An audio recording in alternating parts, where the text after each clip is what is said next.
Well, good morning. It's a pleasure to have a few moments to talk to you about my favorite topic, the Honors College.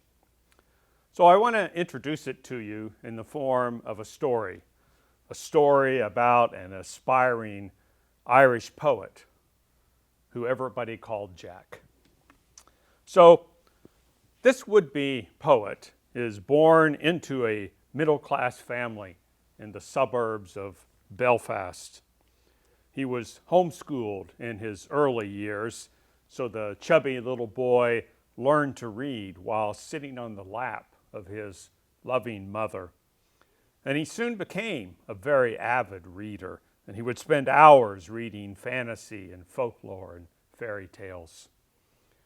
His father was a workaholic, largely absent from the home.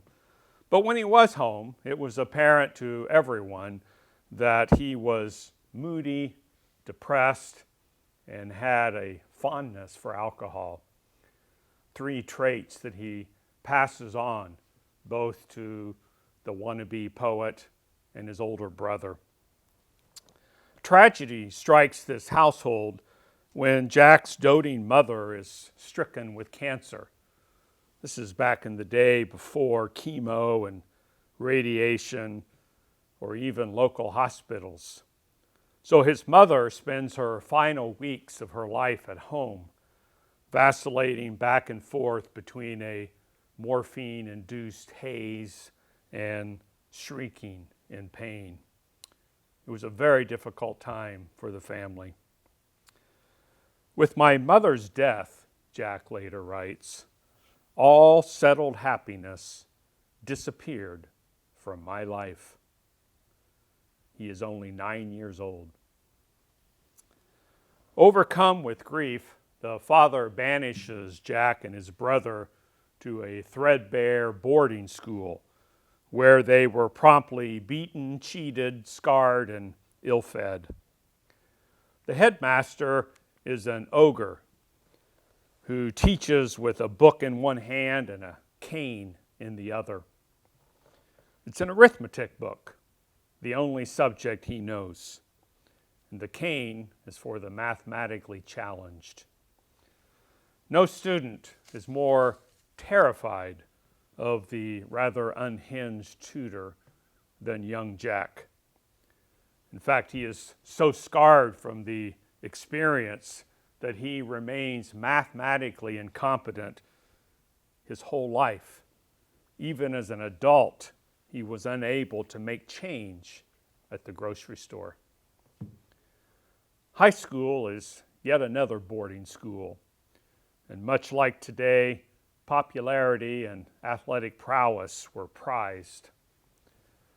It's not an ideal setting for somebody who is shy and clumsy, who prefers being alone in his room, reading books and writing stories.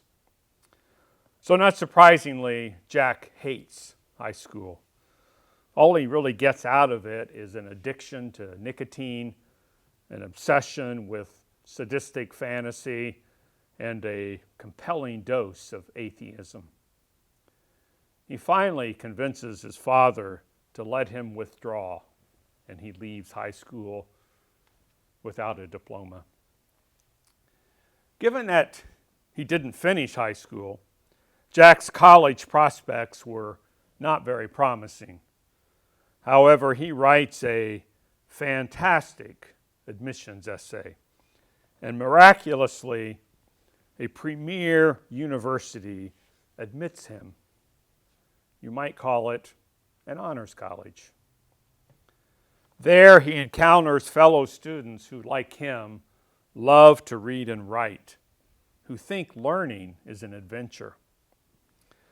A sense of camaraderie forms among Jack's penniless but talented classmates, and they become intellectual soulmates, friends for life.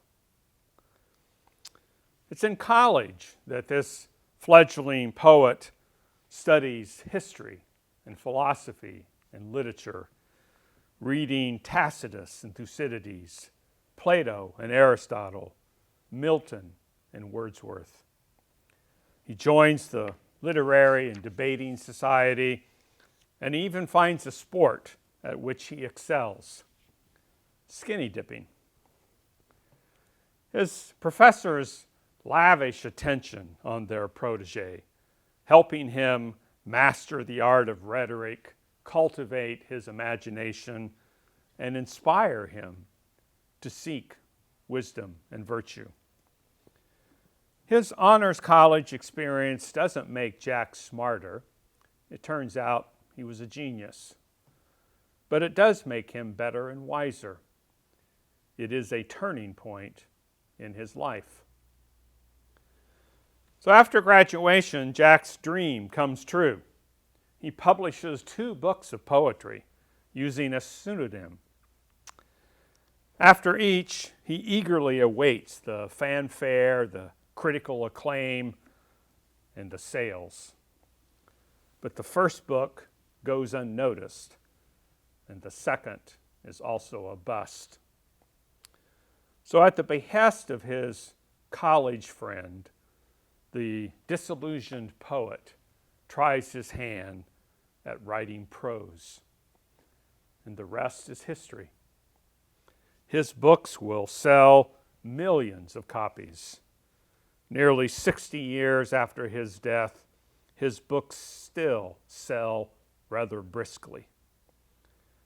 Although he always answered to Jack throughout his life, you and I know him by another name.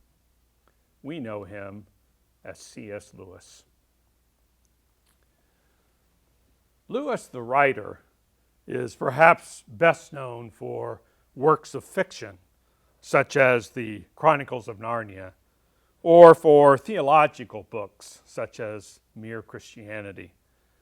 But his popular writing should not overshadow the fact that he was a first-rate scholar, an Oxford Don. His specialty was medieval and Renaissance literature. And that field of study required that he have intimate knowledge of Scripture and the early church fathers, men like Athanasius and Anselm and Ambrose. It also required that he be very familiar with Greek and Roman authors, Homer and Sophocles, Virgil and Cicero. In the classics, Lewis encountered great minds grappling with life's most important questions. Who am I? Why am I here? Who is God? What are my responsibilities to God and to others? What is good? What is true? And what is beautiful?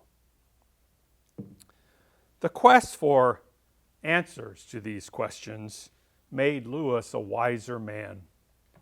He became a leader, and he still shapes what believers think and how we live.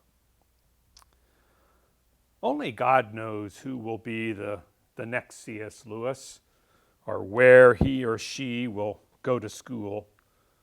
But we know one thing: today's top performing students will be tomorrow's leaders.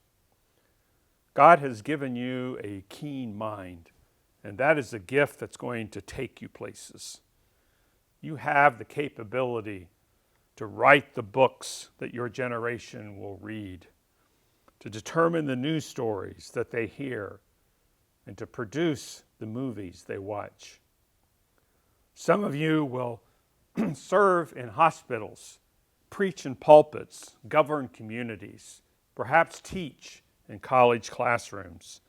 Some of you will perform on stage, and others will make critical decisions in corporate boardrooms. Because these leadership opportunities are in your future, you need moral and intellectual virtue, the habits of the heart and of the mind that enable you to determine what ought to be done and how best to do it. You need an education not unlike that which was given to C.S. Lewis. And that is why we do what we do.